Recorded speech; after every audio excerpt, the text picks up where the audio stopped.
안녕하십니까. 오늘샘의 윤영문 목사입니다. 자, 원어 성경을 통해 본 팔복 강의. 자, 오늘은 제 8강 온유한 자는 복이 있나니. 자, 이 제목을 가지고 원어 성경을 통해서 주시는 하나님 말씀을 함께 나누도록 하겠습니다. 자, 마태복음 5장 5절을 보겠습니다. 온유한 자는 복이 있나니 그들이 땅의 기업으로 받을 것이미요. 예, 아주 기독교에서 번역이 잘못되고 또 잘못 이해한 내용들 중에 하나가 바로 이 말씀이에요. 이 말씀을 잘못 해석해서 나온 이단들도 있고 또 그런데 자, 온유한 자는 복이 나니 그들이 땅을 기업으로 받을 것이며. 자, 헬라 원문을 보도록 하겠습니다. 마카리오이 호이 프라이스 호티 아우토이 클레로노 메수신 텐겐. 자, 마카리오이 복된 자들, 복된 주격 남성 복수니까는 복된 자들, 호이 프라이스, 자, 온유한 자들. 그러니까 그 온유한 자들은 복된 자들이다. 자, 이렇게 보면 됩니다. 요거 문장 이음표. 그래서 이 문장과 뒤에 문장이 함께 이어져서 봐야 되고, 호티 종속 접속사로서 왜냐하면 이 온유한 자들이 복이 있냐? 아우토이 그 사람들이 누구냐? 바로 온유한 자들이고 복된 자들이죠. 저희들이 클레로노 메수신, 자, 이 기업으로 받을 것이며, 자, 그 무엇을? 텐겐. 자, 이 땅을, 자, 한글 성경에서 이 땅을 이렇게 되는데, 자, 영어 성경을 보니까 킴제임스 버전에서 이 텐겐을 어떻게 해석했습니까? The earth, 지구라고 번역을 했다는 거예요. 그러면 여러분, 온유한 자가 지구를 기업으로 받는다. 자, 모세도 온유한 자를 했죠. 그럼 지구를 기업받고, 예수님도 온유한 자인데 또 지구를 기업으로 받고, 오늘날 예수 믿고 온유한 자가 다 지구를 기업으로 받으면 지구가 몇 개 있어야 되겠어요? 그게 아니죠. 이 성경에서 말하는 이 땅이 무엇인지를 알아야 됩니다. 그래서 창세기 1장 1절에 태초에 하나님이 천지, 하늘과 땅을 창조하셨죠. 그런데 그 땅이 이제로 보니까 혼돈하고 공허했어요. 근데 계시록을 마무리 지면서 계시록 21장에서는 처음 하늘과 처음 땅이 없어졌고 새 하늘과 새 땅이 나오거든요. 그러니까 성경에서 말하는 이 땅을 창세기부터 계시록까지 전체를 한눈에 꿰뚫어 보면서 말하고자 하는 이 땅이 무엇인지를 알아야만 이 땅이 정확히 풀릴 수가 있습니다. 온유한 자가 받을 수 있는 땅, 받아야 될 땅, 그것은 우리가 오늘 공부하도록 하겠습니다. 자, 이제 본문을 한번 좀 더 가보죠. 자, 여기서 보면은 이 클레로노 메스신, 자, 했을 때 동사 직설법 미래 능동태 또 3인칭 복수입니다. 자, 그러면 여기서 우리가 미래, 자, 미래는 어떻게 해석해야 될 것인가? 자, 미래 한번 문법적으로 한번 좀 보도록 하겠습니다. 자, 미래는 뭐냐면 앞으로 일어날 것으로 기대되는 사건이나 진행 또는 계속될 동작이나 상태를 미리 말하는 시상입니다. 그러니까 이것은 뭐냐면 앞으로 진행되어질 것이고 계속될 동작이나 상태를 미리 말하는 거예요. 그러니까 반드시 이것은 뭐예요? 그 땅을 기업으로 받는다는 것이죠. 그래서 앞으로 일어날 것에 대한 기대, 진행, 또 계속될 동작, 상태를 이야기하는 것이죠. 자, 다시 헬라 원문 한번 가보죠. 자, 이 텐겐 했을 때, 이 텐겐 할 때, 이 텐은 관사인데 이 관사가 수식해주는 명사의 격성수가 일치되죠. 목적격 여성 단수, 목적격 여성 단수. 그래서 그 땅을. 자, 그래서 우리가 이제 그 원어 성경을 보면서 이 격이라는 게 많이 나오고 있거든요. 그러면 목적격이 무엇이냐? 그냥 단순히 뭐뭐을 이렇게만 알지 말고 목적격이 말하고자 하는 것들을 문법적으로 정확하게 알 필요가 있습니다. 자, 한번 PPT 볼까요? 자, 이 목적격이 뭐냐면 목적격이 표현하는 기본적인 개념은 범위, 또는 한계의 개념이다. 자, 목적격은 동사의 동작이 어떻게 그리고 무엇에게 미치는가 하는 범위를 나타내 줍니다. 그래서 그 범위의 한계를 나타내 주는 거예요. 그래서 얼마나 멀리란 질문에 대한 대답입니다. 그래서 목적에는 내용, 범위, 영역, 방향, 지속, 그리고 끝 등에 관한 것으로 동사의 동작을 한정지어 줍니다. 그래서 기업으로 받는다 그럴 때 무엇을 기업으로 받는다고요? 한정, 텐, 캔, 그 땅이죠. 그 땅이 무엇인지를 정확히 알아야 돼요. 그 관사가 쓰여졌기 때문에 요거는 그 범위라든지 영역이라든지 이것들이 한정져 있다는 것이죠.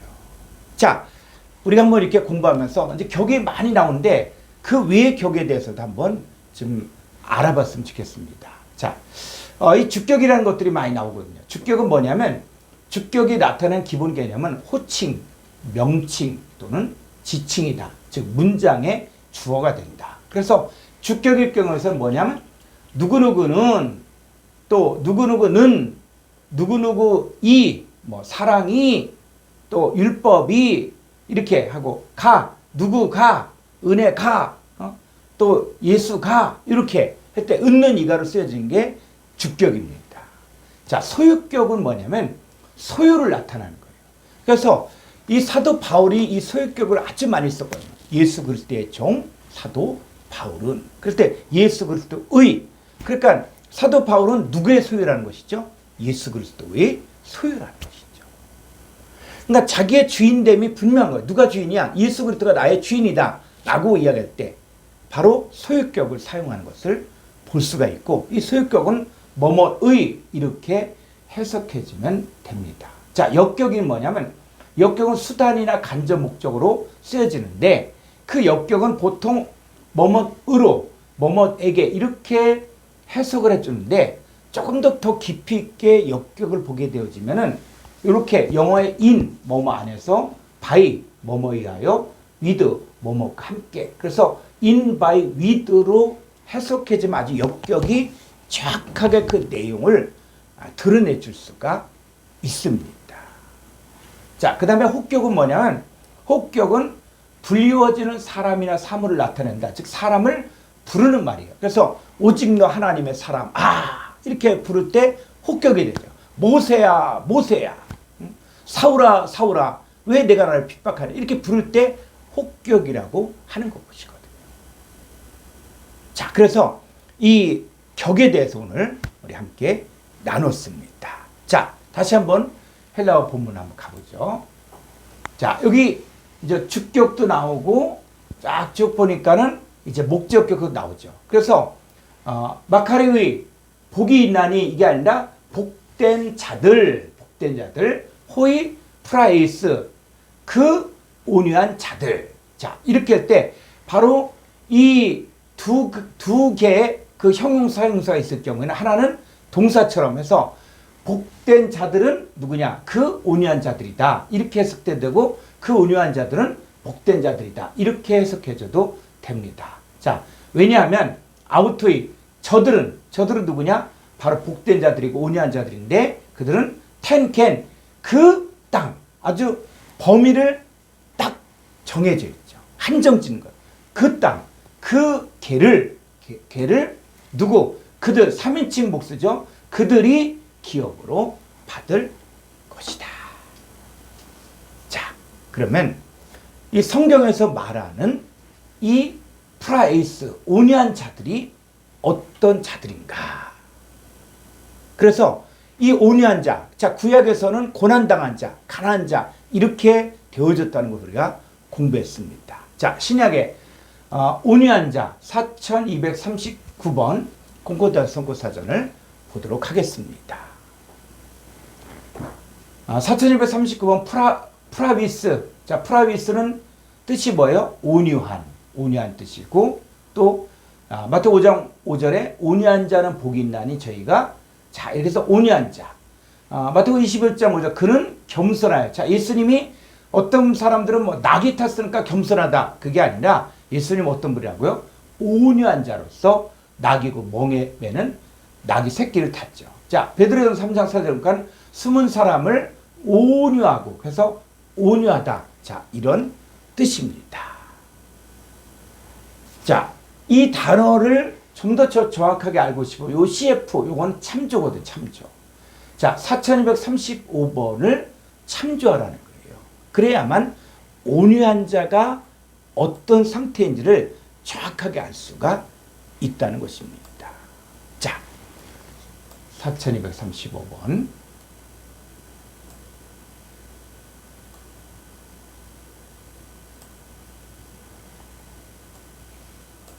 예. 자, 4235번은 프라우스는 뭡니까? 온유한. 자, 누가 온유하냐? 자, 마태복음 11장 29절. 자, 한글 성경으로 보도록 하겠습니다.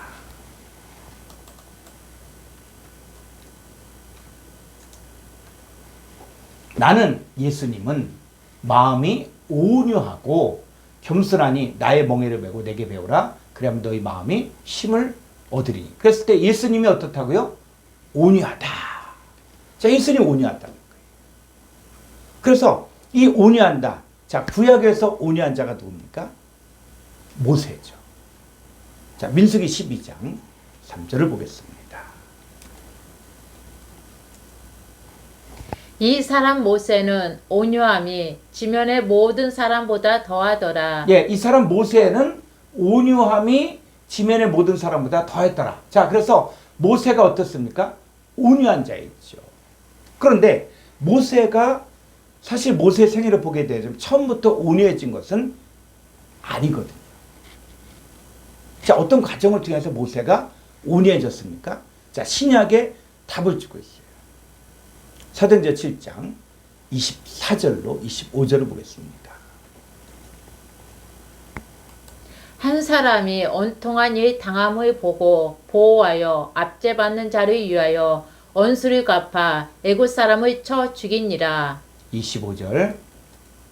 그는 그의 형제들이 하나님께서 자기의 손을 통하여 구원해 주시는 것을 깨달으리라고 생각하였으나 그들이 깨닫지 못하였더라. 자, 모세. 자, 모세는 그 애굽의 왕자로 자랐습니다. 그래서 왕자로서의 권세도 있고 힘도 있고 또 애굽의 학술과 문물을 다 겸비한 사람이었어요.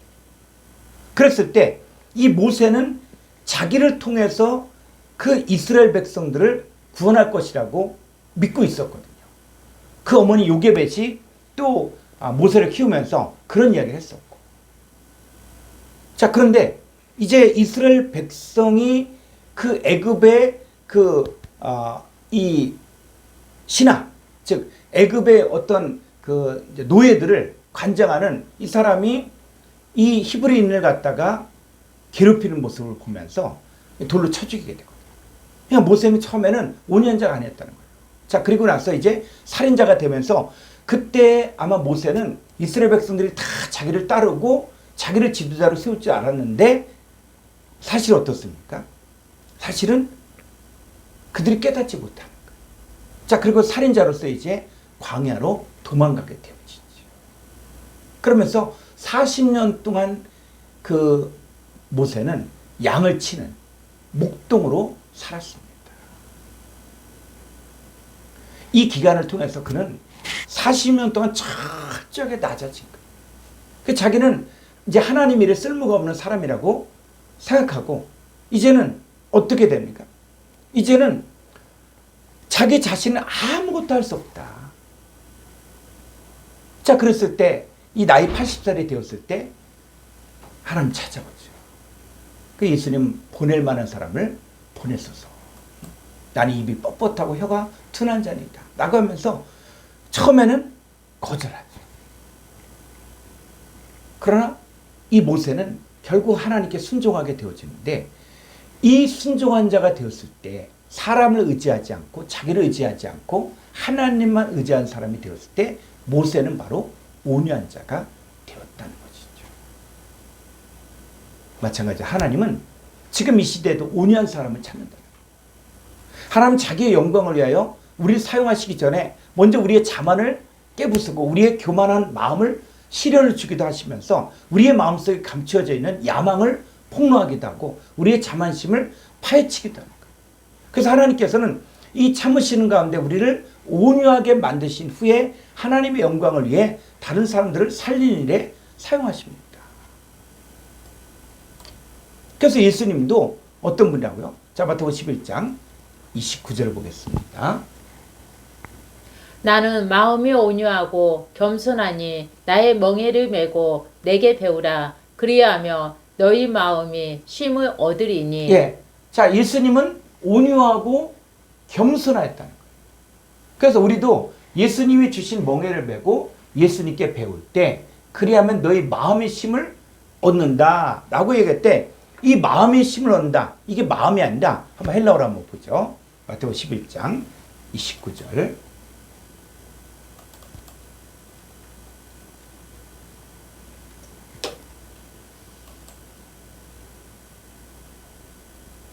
자, 여기 보니까는 자, 조금 더 가볼까요? 예, 이 마음이, 자, 여기에서 예수님 마음 뭐예요? 카르디아죠, 카르디아. 이건 마음이에요. 2588번은 카르디아예요. 그런데 너희들이 여기 마음으로 번역되는데 이 마음이 바로 뭡니까? 5590번에 푸시케, 푸시케. 여기서는 목숨들이에요. 마음이 아니라 목숨들이 힘을 얻는다는 것이죠. 자, 이렇게 우리가 원어 성경을 봐야 되는 이유가 바로 이런 부분에 있어서 이 한글 성경만 보면 똑같은 마음인데 헬라 원문을 보게 되어지면 이런 차이점들이 있기 때문에 이건 뭐 하면 됩니까? 우리 찾아보라는 거예요. 그래서 신학자들이 이렇게 원어 성경을 만들고 또 원어 성경의 문법 분석된 것들을 다 공개하고 그리고 이제는 성구사전을 만들어서 직접 찾아봐라. 그러면 이 목숨이 무엇인지 알 수 있고 그리고 온유한 자가 무엇인지 알 수 있다는 것이죠. 자, 요거는 나중에 공부를 하고 그러면 예수님 어떤 분이시라고요? 온유하신 분이라는 것이죠. 자, 구약 성경 보겠습니다. 이사야서 42장 2절. 그는 잊히지 아니하며 목소리를 높이지 아니하며 그 소리를 거리에 들리게 하지 아니하며 상한 갈대를 꺾지 아니하며 꺼져가는 등불을 끄지 아니하고 진실로 정의를 시행할 것이며. 예, 예수님은 어떻게 하냐? 외치지 아니하고 목소리를 높이지 아니하고 그 소리를 거리에 들리게 하지 아니하며 상한 갈대를 꺾지 아니하고 꺼져가는 등불을 끄지 않는다는 거예요. 그러니까 예수님은 어떤 분이냐? 오래 참는다. 예수님 고난의 과정을 통해서 예수님도 그 온유한 자가 되었기 때문에 이 우리가 신앙생활하는 과정 가운데 교만할 수도 있거든요. 그리고 신앙생활 하면서 또 격결로 갈 수도 있거든요. 그래서 베드로가 예수님 배반해도 예수님 3번이나 부인해도 끝까지 참고 인내하시잖아요.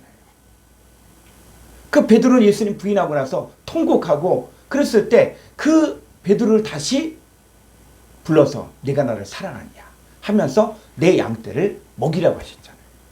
그러니까 성경에서 말하는 이 온유하다 이것은 그냥 성격이 유하다 이런 개념이 아니라 이 고난의 과정을 통해서 이제는 사람을 의지하지 않고 하나님만을 의지하는 사람이 되었을 때 바로 온유한 자가 되었다. 모세도 마찬가지죠. 모세도. 그러면 이제 우리는 예수님의 종들, 예수님 따른 사람들은 또 어떻게 살아가야 되는가? 자, 고린도서 10장 1절을 보겠습니다. 너희를 대면하며 유순하고 떠나 있으며 너희에 대하여 담대한 나 바울은 이제 그리스도의 온유와 관용으로 친히 너희를 권하고. 예, 사도 바울도 어떤 사람이었다고요? 사도 바울도 그가 주님 만나기 전에는 스데반 집사를 죽이는데 가편 투표를 했고 그리고 정말 예수 믿는 자들을 잡아 가두고 뭐 심지어 죽이는 일까지 했던 사람이 그 사울이었던 사람이거든요. 근데 그는 그 고린도 교회를 양육하고 또 교회를 세웠지만은 거기에 많은 거짓 선자들, 다른 복음을 전하는 자들이 많았는데 그때 이 바울은 그리스도의 온유와 관용으로 친 너희를 권면한다. 이렇게 얘기해요. 그리스도의 온유. 자, 우리도 뭡니까? 그리스도의 온유함으로, 내 생각으로, 내 성질로, 내 기질이 아니라 그리스도의 온유와 관용으로 우리도 성도들을 권면해야 됩니다. 디모데전서 6장 11절을 보겠습니다. 오직 너 하나님의 사람아 이것들을 피하고 의와 경건과 믿음과 사랑과 인내와 온유를 따르며 예, 이 하나님의 사람들은 이제 세상에 속한 혈과육에 속한 사람들과 똑같이 살면 안 되는 거예요. 하나님의 사람이기 때문에 우리들은 어떻게 해요? 이제 의와 경건과 믿음과 사랑과 인내와 온유를 쫓으며 누구처럼? 예수님처럼. 믿음의 선진인 모세처럼. 우리의 삶의 표대가 분명한 거예요. 그래서 우리는 이제 온유를 따르며 그리고 12절 믿음의 선한 싸움을 싸우라 영생을 취하라 이를 위하여 내가 부르심을 받았고 많은 증인 앞에서 선한 증언을 하였도다. 우리의 삶의 목적은 뭐냐면 믿음의 선한 싸움을 통해서 이제 영생을 취하는 거예요. 영생의 존재가 되어지는 것이죠. 그러려면 우리도 온유를 쫓아야 돼요. 디모데후서 2장 24절을 보겠습니다. 주의 종은 마땅히 다투지 아니하고 모든 사람에 대하여 온유하며 가르치기를 잘하며 참으며 이 주의 종을 목사님들만 이야기하는 것이 아니라 모든 성도들은 다 주의 종이에요. 그래서 주의 종은 어떻게? 다투지 아니하고 또 모든 사람에 대하여 온유하며 가르치기를 잘하며 참으며 25절 거역하는 자를 온유함으로 훈계할지니 혹 하나님이 그들에게 희귀함을 주사 진리를 알게 하실까 하며 그렇죠. 그러니까는 그 사도 바울도 하나님께서 오래 참았잖아요. 예수님이 오래 참고 그 예수 믿는 자들을 박해하고 스데반 집사 죽이는데 앞장섰던 그 사울을 예수님께서 오래 참음으로 말미암아 이제 거역하는 자를 온유함으로 칭의하고 그래서 회개함을 주었잖아요. 마찬가지로 이 주의 종인 우리들도 어떻습니까? 모든 사람을 대하여 온유해 함부로 판단하지 말고 그 사람 판단하는 거 하나님 판단하는 것이 우리는 그 사람에게 오직 복음만 줄 뿐이에요. 그게 하나님의 사람이지 내가 저주하고 내가 판단한다. 그것은 우리에게 허락하지 않았습니다. 그래서 온유함은 하나님의 은혜로 다듬어진 보석이다. 이렇게 이야기하시는 분도 있습니다. 그래서 이걸 외적으로 사람들에게 잘 보이기 위해서 하는 그런 온유함은 외식이 외식. 그러니까 성경은 뭐냐? 내적인 변화. 이 내적인 변화는 하나님의 은혜로만이 이루어질 수가 있습니다. 이 사람이 바로 복된 자들이에요. 복된 자들. 자, 이 복된 자들, 이 온유한 자들이 바로 뭘 기업으로 받습니까? 텐겐, 그 땅을 기업으로 받는 것이죠. 그럼 성경에서 말하는 이 땅이 뭐냐? 땅이. 자, 우선은 먼저 결론을 내리면서 우리 한번 창세기와 계시록 한번 연결을 해보고자 합니다. 자, 마태복음 13장 23절을 보겠습니다. 좋은 땅에 뿌려졌다는 이 좋은 땅, 이게 선한 땅. 이 땅이 바로 자 헬라 원문을 볼까요? 마태복음 13장 23절.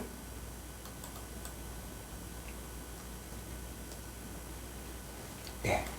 자, 호데 에피텐 칼렌 겐. 자, 1093번에 이 개의. 그래서 선한 땅 위에. 자, 그 땅이 뭐가 있다고요? 선한 땅이 있다는 거예요. 자, 다시 한글 성경으로 가보죠. 마태복음 13장 23절. 좋은 땅에 뿌려졌다는 것은 말씀을 듣고 깨닫는 자니 결실하여 어떤 것은 100배, 어떤 것은 60배, 어떤 것은 30배가 되느니라 하시더라. 자, 땅이 뭐냐? 좋은 땅에 뿌려졌다는 것은 바로 뭐라고요? 말씀을 듣고 깨닫는 자가 누굽니까? 사람이죠. 그러니까 좋은 땅은 바로 뭡니까? 바로 말씀을 듣고 깨닫는 사람을 이야기하는 거예요. 자, 누가복음 8장 15절을 보겠습니다. 좋은 땅에 있다는 것은 착하고 좋은 마음으로 말씀을 듣고 지키어 인내로 결실하는 자니라. 예, 이 좋은 땅 할 때 이 땅이 바로 헬라어로 개거든요. 좋은 계가 있는데 그건 뭐라? 착하고 좋은 마음으로 말씀을 듣고 지켜 인내로 결실한 자, 사람이에요. 그러니까 사람을 기업으로 받는다는 거예요. 어떤 좋은 땅. 자, 마가복음 4장 20절을 보겠습니다. 좋은 땅에 뿌려졌다는 것은 곧 말씀을 듣고 받아 30배나 60배나 100배의 결실을 하는 자니라. 예, 좋은 땅, 좋은 선한 계 위에 뿌려졌다는 것은 바로 뭐요? 뭐뭐 하는 자, 결실하는 자, 사람을 이야기하고 있는 것입니다. 그래서 이 땅이 이제 어떻게 바뀌어지는가?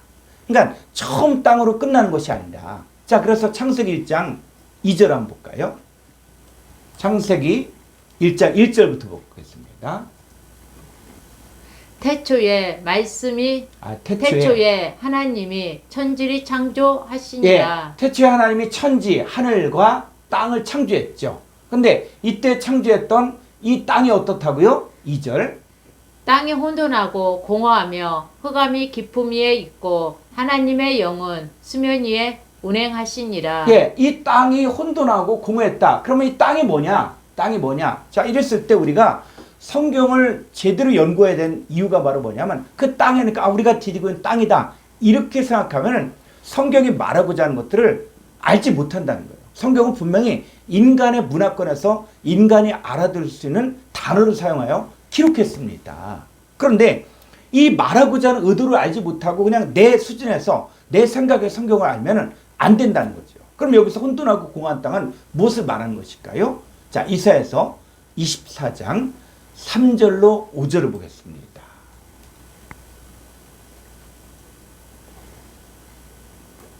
땅에 온전히 공허하게 되고 온전히 황무하게 되리라. 네, 요 땅, 똑같이 땅이에요, 땅.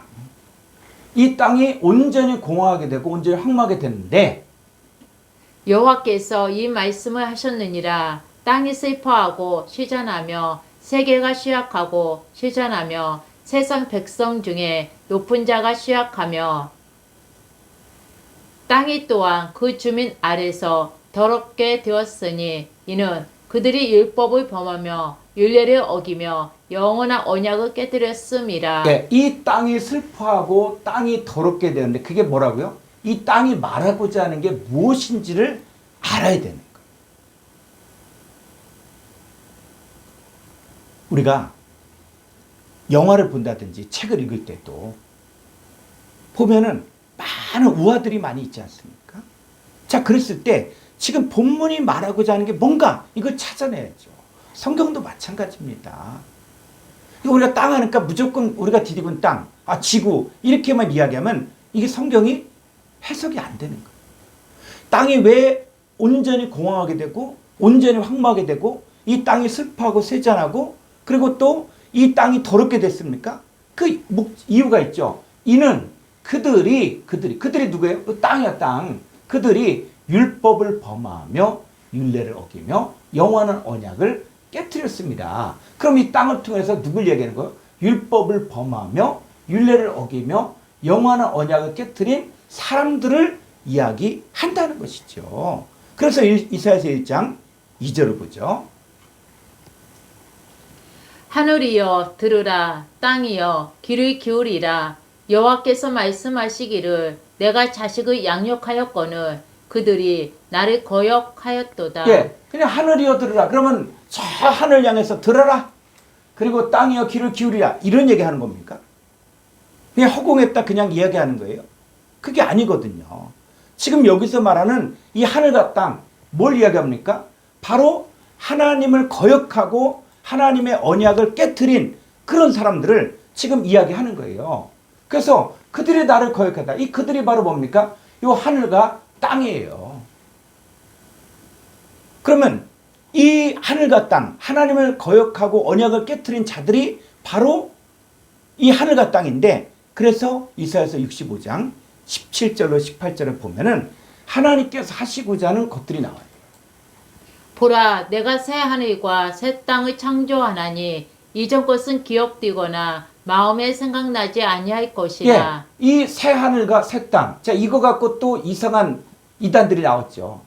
새 신, 그래서 신천지. 여러분 새 하늘과 새 땅을 창조하겠다는 거예요. 그래서 이전 것은 기억되거나 마음에 생각나지 아니하는데 18절 너희는 내가 창조하는 것으로 말미암아 영원히 기뻐하며 즐거워할지니라. 보라, 내가 예루살렘을 즐거운 성으로 창조하며 그 백성을 기쁨으로 삼고. 예, 지금 이사야서 내용을 잘 보면은 이제 하나님께서 새하늘과 새 땅을 창조하겠다 그랬어요. 그래서 이전 것, 처음 하늘과 처음 땅은 기억되거나 마음에 생각나지 않았는데 너희는 내가 창조하는 것, 뭐를? 새하늘과 새 땅을 창조하는 것으로 말미암아 영원히 기뻐하고 즐거워하는데 그러면서 뭐가 나올까? 보라 내가 예루살렘을 즐거운 성으로 창조하겠다. 그러면 이 새하늘과 새 땅이 뭘 이야기하는 것입니까? 예루살렘을 이야기하는 거예요. 그리고 그 백성이에요. 자, 이 내용이 이제는 신약에 와서 성취되는 것들을 볼 수가 있습니다. 우리가 성경을 어떤 신학자들이 말한 것을 무조건 받아들이고 하는 것이 아니라 성경을 그대로 처음부터 창세부터 계시록까지 전체를 뚫을 수 있는 그런 안목이 생기면은 아, 성경이 지금 이 얘기를 하는구나. 여러분, 새하늘과 새 땅을 만드는 게 계시록에도 나오거든요. 자, 계시록 21장 1절로 2절을 보겠습니다. 또 내가 새 하늘과 새 땅을 보니 처음 하늘과 처음 땅이 없어졌고 바다도 다시 있지 않더라. 이 처음 하늘과 처음 땅은 여호와를 거역하고 언약을 깨트린 이자들을 이야기한 것이죠. 그래서 뭐를 만들겠다? 새 하늘과 새 땅. 자, 그래서 새 하늘과 새 땅을 보죠. 자, 봤는데 뭘 봅니까? 2절. 또 내가 보매 거룩한 성 새 예루살렘이 하나님께로부터 하늘에서 내려오니 그 준비한 것이 신부가 남편을 위하여 단장한 것 같더라. 자, 새하늘과 새 땅을 본다 그랬는데 2절에서는 뭘 봤어요? 거룩한 성 새 예루살렘을 보았죠. 그러면 새하늘과 새 땅이 뭐란 얘기예요? 거룩한 성 새 예루살렘이라는 거예요. 그럼 예루살렘 하면 또 사람들이 아, 저 중동에는 이스라엘에는 성을 이야기하는구나. 이러니까 성경이 자꾸 막히는 거예요. 자, 본문이 말하고자 하는 것들이 뭔가를 잘 봐요. 자, 그래서 거룩한 성 새 예루살렘인데 이 예루살렘 성이 하나님께로부터 하늘에서 내려오니 그 준비한 것이 신부가 남편 후에 단장. 자, 이 거룩한 성 새 예루살렘 뭐로 바뀌었어요? 신부예요, 신부. 신부예요. 신부가 남편 후에 단장한. 다시 말하면 마태복음 25장에서 열천을 비유해서 그 슬기로운 처녀는 등과 기름을 준비하고 오실 신랑을 기다리잖아요. 그 신부가 바로 누굽니까? 바로 새하늘과 새 땅이고 거룩한 성 예루살렘이 된다는 것이죠. 그러면 거룩한 성 새 예루살렘은 자, 무엇을 말하는 것인가? 계시록 21장 9절로 10절을 보겠습니다. 일곱 대접을 가지고 마지막 일곱 재앙을 담은 일곱 천사 중 하나가 나와서 내게 말하여 이르되 이리 오라. 내가 신부 곧 어린 양의 아내를 내게 보이리라 하고. 예, 이 사도 요한에게 내가 신부 곧 어린 양의 아내를 내게 보이리라 그랬죠. 자, 보이는데 10절에 보니까 성령으로 나를 데리고 크고 높은 산으로 올라가 하나님께로부터 하늘에서 내려오는 거룩한 성 예루살렘을 보이니. 예, 신부 곧 어린 양의 아내를 보여준다 그랬는데 뭘 보여줍니까? 거룩한 성 예루살렘을 보이니. 그럼 거룩한 성 예루살렘은 누구를 이야기하는 거예요? 신부 곧 어린 양의 아내를 이야기하는 것이고 이것은 바로 뭡니까? 이 사람들은 새하늘과 새 땅을 말하는 거예요. 자, 그러면 땅을 기업으로 받는다.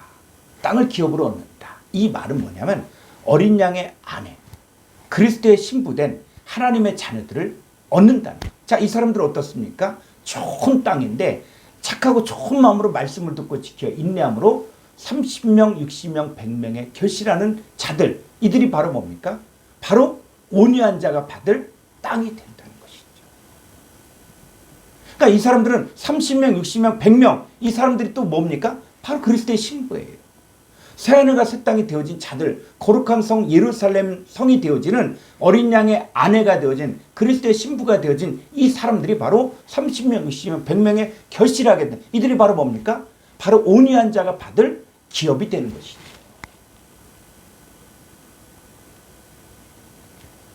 자, 야고보서 2장 5절을 보겠습니다.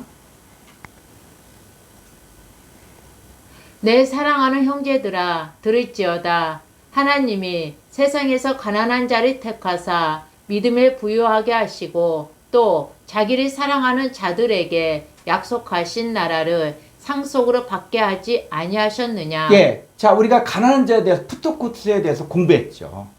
이 푸토코스가 뭐에 대해서 가난한 자입니까? 성령에 대하여, 성령 안에서 성령에 의하여 성령과 함께 가난한 자들. 그래서 이런 가난한 자들을 하나님이 세상에서 이 가난한 자를 택하사 믿음에 부유하게 하시고 하나님의 의를 갖다 지어서 믿음에 부유하게 하셨죠. 그리고 이제 자기를 사랑한 자들, 이 자기를 사랑한 자들이 바로 뭡니까? 이 가난한 자들이 믿음에 부유한 자가 되었을 때 약속하신 나라를 유업으로 받게 한다는 얘기는 바로 뭐냐? 좋은 땅을 유업으로 얻는다는 거예요. 이미 자기를 사랑한 자들은 이미 누굴 받는 거예요? 예수 그리스도를 영접한 사람이기 때문에 여기서 말하는 약속한 나라는 뭘 이야기하는 것이냐? 바로 좋은 땅, 30명, 60명, 100명의 좋은 땅을, 좋은 기회를 얻는 것을 말하는 것입니다. 자, 로마서 8장 17절을 보겠습니다. 자녀이면 또한 상속자, 곧 하나님의 상속자요 그리스도와 함께한 상속자니 우리가 그와 함께 영광을 받기 위하여 고난도 함께 받아야 할 것이니라. 네, 온유한 자는 복이나 제가 그의 땅을 기업으로 받는다. 그랬을 때 이 온유한 자가 무엇입니까? 바로 자녀예요. 하나님의 자녀이고 또 상속자예요. 상속자. 그리고 하나님의 상속자인데 나 혼자서 상속자가 아니라 바로 주님과 연합된 상태에서 그리스도와 함께한 상속자라는 거예요. 그래서 이런 상속자가 되기 위해서는 그와 함께 영광을 받게 뭐도 받는다? 고난도 받는 고난. 고난을 통해서 온유한 자가 되어지는 것이죠. 그래서 이 사람들이 바로 좋은 개, 새 땅이 되어지는 것이고 이 온유한 자들은 이렇게 되어질 하나님의 자녀들을 많이 얻게 된다는 이 말이 온유한 자들은 복이 있나니 바로 저희가 땅, 개를 기업으로 받을 것이며 자 바로 이 말씀입니다. 수고하셨습니다. 감사합니다.